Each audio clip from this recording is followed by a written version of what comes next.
Good morning student, मेरे class में आपका फिर से स्वागत है। पिछली कक्षा में हमने आपको बताया था विलयन के बारे में। कुछ फार्मूला था जिसमें हमने बात किया था ग्राम प्रति लीटर में सांद्रता, नॉर्मलता, मोलरता, मोल प्रभाज के। तो कुछ आज हम आंकिक प्रश्न हैं जिसको हम समझ लेंगे। तो आपको एक बार दिखा देते हैं, ये प्रश्न है, इसको कैसे करना है इसका फार्मूला भी दिखा देंगे आपको। आप उसको याद कर लीजिएगा और कॉपी और पेन ले करके बैठ जाइए। तो जैसे पहला प्रश्न है, किसी विलयन के 2 लीटर में विलेय पदार्थ के 50 ग्राम घुले हैं, तो इस विलयन की ग्राम प्रति लीटर में सांद्रता ज्ञात कीजिए। तो आपको हमने एक सूत्र बताया था पिछली कक्षा में कि ग्राम प्रति लीटर में सांद्रता बराबर होता है विलेय का भार ग्राम में और विलयन का आयतन लीटर में। तो इसको आप आराम से कर लेंगे, आगे हम हल करके बता देंगे। फिर दूसरा प्रश्न है, 4 ग्राम सोडियम हाइड्रोक्साइड को घोलकर कुल आयतन 250 ml यानी मिलीलीटर कर दिया गया, विलयन की नॉर्मलता व मोलरता ज्ञात कीजिए। तो आपको नॉर्मलता का भी सूत्र बताएं। नॉर्मलता का सूत्र होता है विलेय का भार ग्राम में गुणे 1000 बटे तुल्यांकी भार गुणे आयतन ml में, ml मतलब मिलीलीटर में। तो उस बेस पे लग जाएगा। अगला प्रश्न है, 5 ग्राम सोडियम हाइड्रोक्साइड को 250 ग्राम जल में विलेय किया गया, प्राप्त विलयन की मोलरता ज्ञात कीजिए। अब यहाँ मोलरता अलग चीज़ है, मोलरता अलग है। बस उसमें हम बताए थे कि वहाँ पे लीटर होता है मोलरता में, और मोलरता में होता है 1 लीटर, जबकि मोलरता में होता है किलोग्राम। तो इसका सूत्र हो जाता है, तो मोलरता का सूत्र होता है विलेय का भार बटे अणु भार गुणे आयतन किलोग्राम में। तो उस पर यह लग जाएगा सूत्र, आपका प्रश्न हल हो जाएगा। इसके बाद यह प्रश्न को पढ़ते हैं, 900 ग्राम जल में एसीटोन के 5.8 ग्राम घोले गए हैं, विलयन में जल तथा एसीटोन के मोल प्रभाज की गणना कीजिए। अब यहाँ पर आपको समझना होगा, मोल प्रभाज के लिए हमने आपको सूत्र बताया था कि जिसका भी आपको निकालना हो, विलेय का निकालना हो तो विलेय का मोल ऊपर रहेगा, अब बटे दोनों के मोल को जोड़ देंगे तो आ जाएगा विलेय का। अगर विलायक का पूछा जाए तो आप विलायक का मोल ऊपर कर देंगे, बटे दोनों के मोल को जोड़ देंगे तो आ जाएगा आपका विलेय और विलायक। आपको यहाँ पे समझना पड़ेगा कि कौन सा विलेय है, कौन सा विलायक है। जिसकी मात्रा कम रहेगा उसको हम बोलेंगे विलेय, और जिसकी मात्रा अधिक है उसको हम बोलेंगे विलायक। ये पिछले कक्षा में आपको बताएं। तो यहाँ पे 900 ग्राम जल है और 5.8 ग्राम क्या है, एसीटोन है। तो एसीटोन क्या है, जल से कम है, तो एसीटोन हो गया आपका विलेय, और 900 ग्राम जो जल है वो हो गया आपका विलायक। तो फिर इसके बाद हम एक एक तरफ से करके सारे को हल करके आपको हाथ से दिखा देते हैं, सूत्र भी दिखा देते हैं। तो सर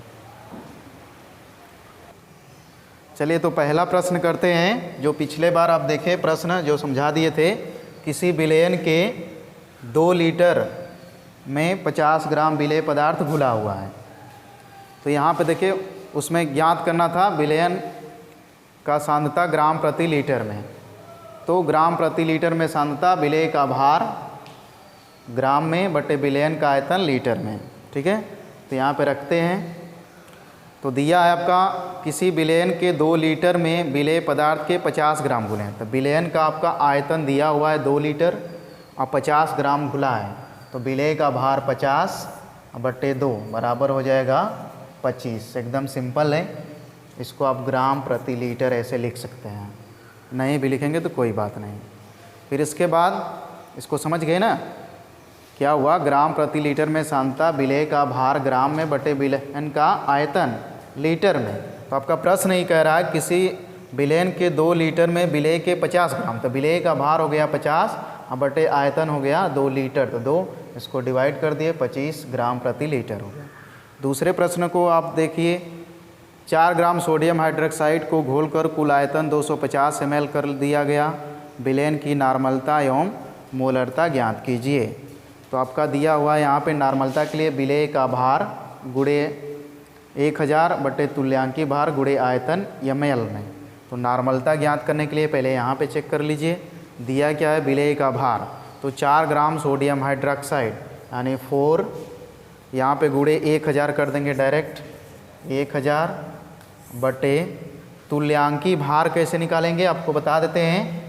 सोडियम हाइड्रोक्साइड का तुल्यांकी भार होता है परमाणु भार या अणु भार कह लें, अणु भार बटे संयोजकता, या सिंपल से होता है परमाणु भार बटे संयोजकता। तो यहाँ पे एक से अधिक परमाणु हैं इसलिए अणु हम बोल दिए। तो अणु भार आप सोडियम का जानते हैं, परमाणु भार होता है 23 प्लस ऑक्सीजन का होता है 16 और हाइड्रोजन का होता है 1। संयोजकता NaOH को थोड़ा सा यहाँ देख लीजिए, Na प्लस और OH माइनस, तो इसमें से कोई एक लेते हैं संयोजकता के लिए। तो एक के लिए यहाँ पे 1 रखेंगे तो पूरा इसको जोड़ेंगे तो आ जाएगा आपका 40, अब बटे 1 करेंगे तो 40 आएगा। तो यहाँ पे हम तुल्यांकी भार की जगह पे रख लेंगे 40। ठीक, आयतन आपका दिया हुआ था 250। अब इसको डिवाइड कर लीजिए, ये हो गया 40 बटे 25, सॉरी इसको थोड़ा सा 1000 है 10। अब इसको कटा लीजिए, कटाएंगे इससे 4 से 4 ये ख़त्म होगा, बचा 10 बटे 25। इसको जब भाग देंगे तो 0.4 आ जाएगा। और यहाँ पे नॉर्मलता के लिए हम आपको बताएं कि कैपिटल N से दर्शाते हैं, तो यहाँ पे 0.4 N लिख देंगे। फिर बात कर रहा है उसी प्रश्न में मोलरता के लिए, तो मोलरता के लिए भी उसी तरह रख लेंगे।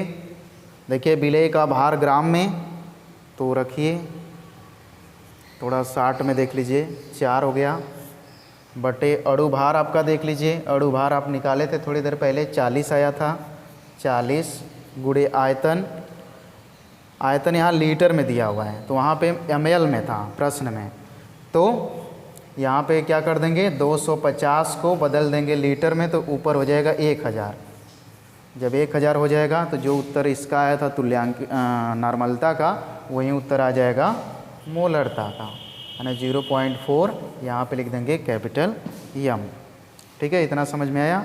नॉर्मलता के लिए क्या सूत्र था, विलेय का भार तो 4 रख दिए गुणे 1000 बटे तुल्यांकी भार इसका 40 गुणे आयतन 250 ml में था तो ml में ही हमने रख लिया, कुछ चेंज करना नहीं था, और डिवाइड किए सब आ गए 0.4। ऐसे ही मोलरता के लिए आपको निकालना पड़ेगा, तो सूत्र आपके पास है विलेय का भार ग्राम में बटे अणु भार आयतन लीटर में। तो हमने क्या किया, यहाँ पे सूत्र पे रखा 4, 40, यहाँ पे 250 था ml में, लेकिन यहाँ पे प्रश्न में है यहाँ पे सूत्र में लीटर में, तो इसको लीटर में हमने चेंज कर लिया, 1000 से भाग दे करके, तो ये ऊपर चला गया, तो आ गया 0.4 M। तो ये पिछले बार पूछा था प्रश्न में, ऐसे ही दूसरा प्रश्न याद नहीं है सटीक मुझे, उसमें नॉर्मलता और मोलरता सेम पूछा था, दोनों का उत्तर सेम था। तो ये 2 नंबर में प्रश्न आता है हमेशा। इसके बाद तीसरा प्रश्न आपका देख लेते हैं हम। 5 ग्राम को 250 ग्राम जल में विलेय किया गया। आप इसमें मोलरता ज्ञात करना है, खैर उसका सूत्र हमने नहीं लिखा है, आपको इसी सूत्र में हम समझा दे रहे हैं।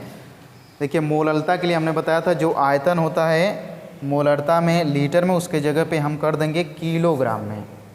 यहाँ पे देखिए केजी में, ठीक, किलोग्राम में कर देंगे, बात बन जाएगी। क्या होगा, 4 ग्राम सोडियम हाइड्रोक्साइड को 250 ग्राम जल में घोला गया, तो विलेय का भार 4, तो 4 हो गया। इसको थोड़ा सा मिटा देते हैं, रोकने की ज़रूरत नहीं है। अब यहाँ पे मोलरता कर लेंगे, मोलरता की जगह पे मोलरता, ठीक। अब यहाँ पे यही सूत्र हो जाएगा, कुछ बदलना नहीं है इसमें। तो 5 ग्राम सोडियम हाइड्रोक्साइड को, तो 5 ग्राम विलेय का भार हो गया। अणु भार सोडियम हाइड्रोक्साइड का पहले से निकाले ही हो 40 गुणे आयतन, आयतन जो है किलोग्राम में, जबकि उसमें प्रश्न में दिया है ग्राम में कितना 250, तो 250 यह ग्राम में, तो किलो में बदलेंगे तो ऊपर 1000 से गुणा कर देंगे, तो यह चेंज हो जाएगा आपका किलोग्राम में। अब इसको डिवाइड करेंगे, 2 शून्य से 2 शून्य गुणा देंगे, बचा यह 50 इसको गुणा करेंगे 4 से तो 25 चौक को 100, एकदम सिंपल सा। इसको कटाइए, 5 में 10 से भाग देंगे तो कितना आ जाएगा 0.5।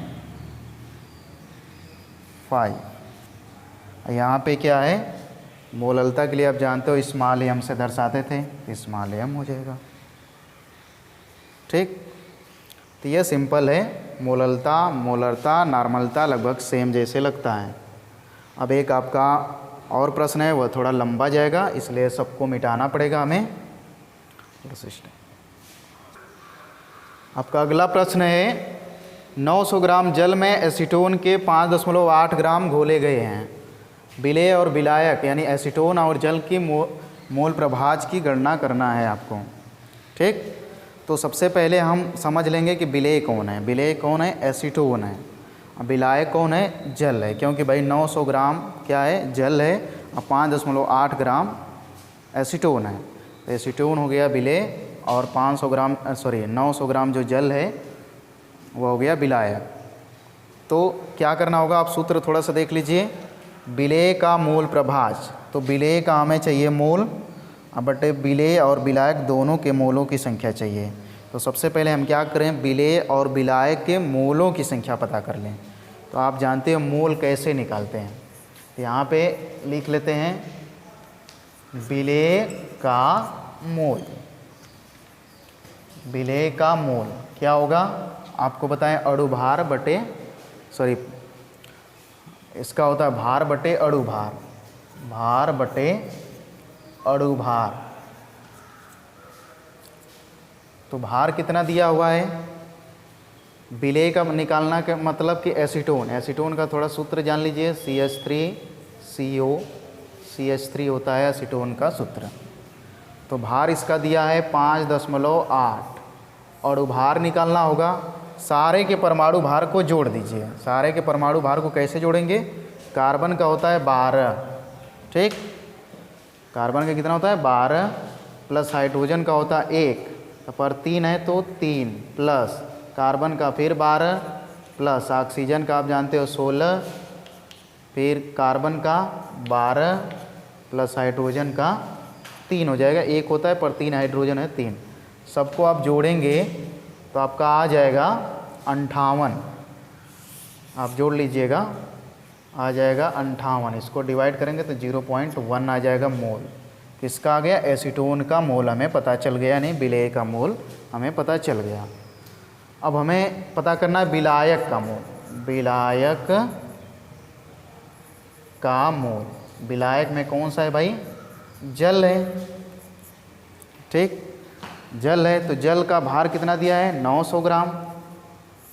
अणुभार निकालेंगे, हाइड्रोजन का होता है 1, पर 2 हाइड्रोजन है तो 2 हो गया, प्लस ऑक्सीजन का होता है 16, यानी पूरे को जोड़ देंगे तो हो जाएगा 18।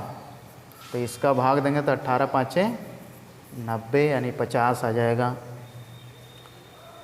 अब इसके बाद हम रख लेंगे आराम से, यहाँ से देख लीजिए सूत्र को,